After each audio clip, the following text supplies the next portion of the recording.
What's up everybody? Welcome to the Non-Power Gamers. Today I'll be talking about how to choose the right army for you.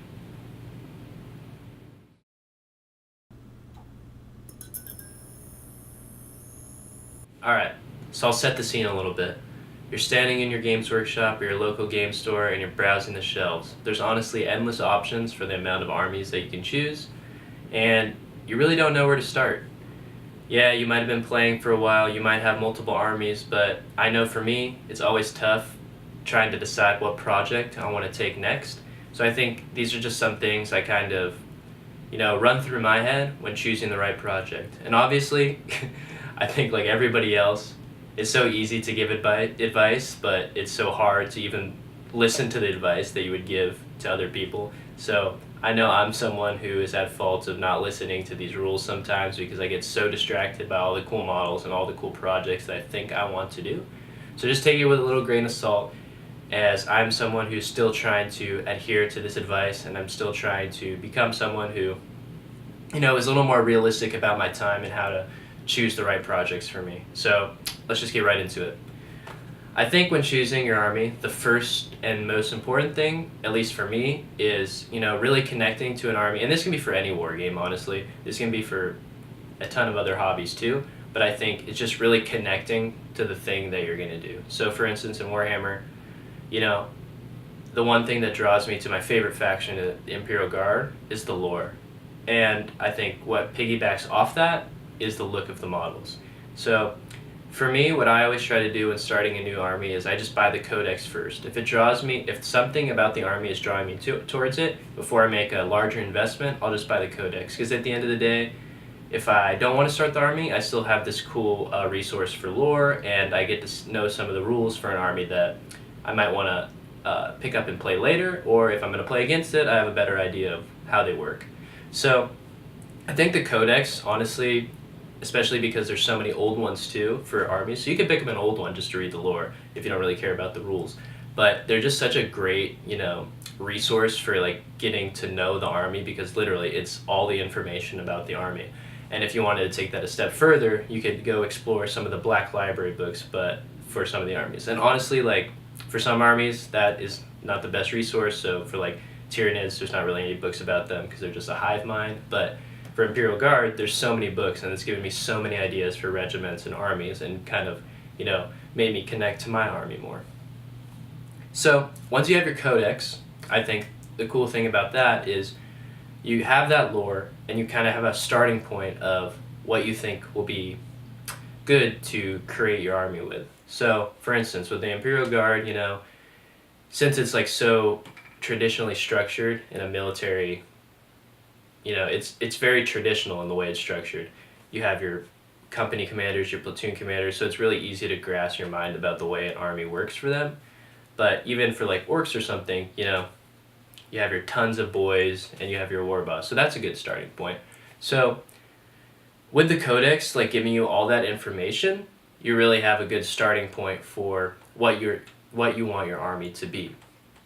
And when you're looking through all those pages, I think the bonus thing is, if you really love the models, then I think, dude, you're honestly set. If you love the lore and you love the models, I don't think there's many things that will really, become a drawback for creating the army. Depending on how much you care about the games you win and how competitive your army can be, I think nowadays in 8th edition, as long as you're playing with the right people, every army has a chance against every army. Obviously, there's those crazy situations where the dice don't go your way, or you're playing someone who has a list that's very tailored to a competitive environment.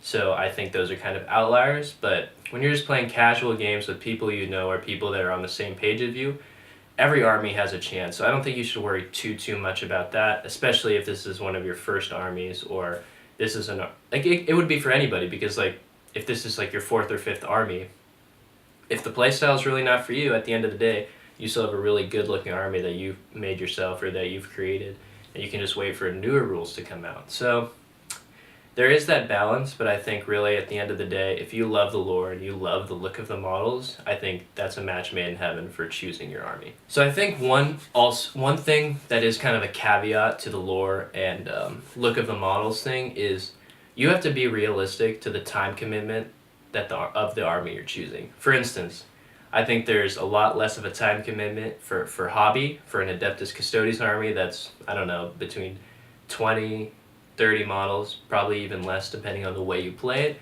in comparison to an Orc army. Yes, you have way less models of Adeptus Custodes and you could put way more detail into it, but at the end of the day, painting 100 boys and a ton of bikes and all those vehicles is going to take you a lot more time.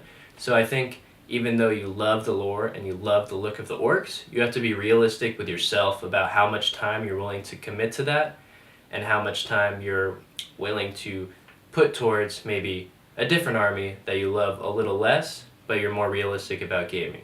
I think one thing for everybody is, at the end of the day, this is a hobby, so you're getting your enjoyment out of different aspects of it.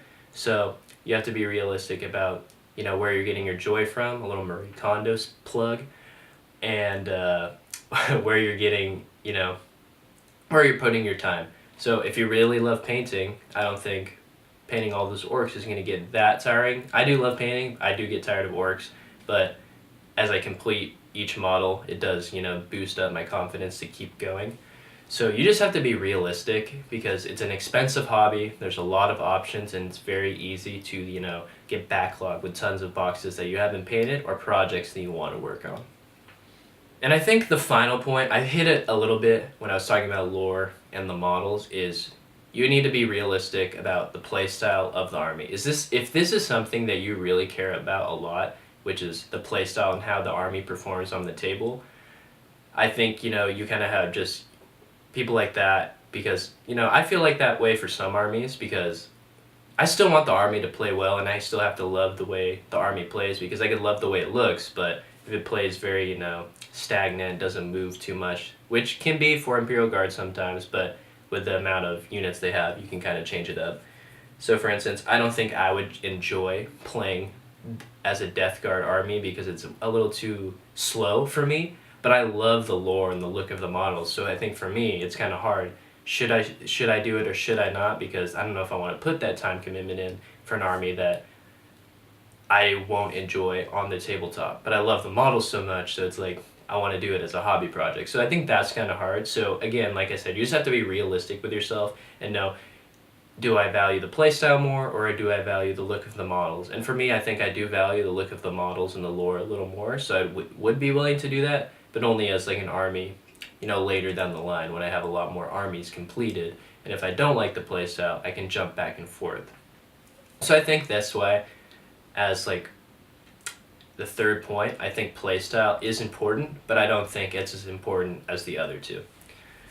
I guess other than that, I think you just don't want to get too distracted by, other projects, especially if this is your first army. I know it's so easy to get distracted by, the cool, shiny new toys. It's not even for your first army, because I get distracted so easily, like I mentioned before, that, you really just have to set these goals for yourself, and I think there's some really good resources. There's someone known as Dave Taylor who released this book, Army, Legions, and Hordes, and it kind of like gives you an idea of how to plan your projects and how to really, stay true to the projects that you want to do, so then at the end of the day you have a cool army that you're proud of. And it doesn't even have to be an army, it could be a kill team, it could be anything. So I think there's a lot of cool strategies on how to scratch the itch if you want to try something else. For me, if I'm getting tired of painting my orcs or my Imperial Guard, hey, maybe I'll just go and convert a little cool kill team of Eldar or Dark Eldar. I haven't done that yet, but that's something I would do. And I have done in the past for other games, I've done a Necromunda gig when I got bored of my Imperial Guard army. So I think at the end of the day, when choosing your army, you have to pick something that you really love, the lore and the look of. You just have to be realistic about the time constraints that you have in your life and how much time you're willing to put towards that army. And I think last, you just have to be realistic about the way the army plays and how much that really, matters to you. So I'll be back with just a little cleanup for the channel. Thanks for watching, guys. I really appreciate it. If this is something that helps you, please let me know.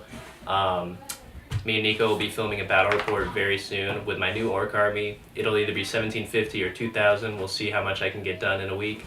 But yeah, thanks for watching, guys. Bye.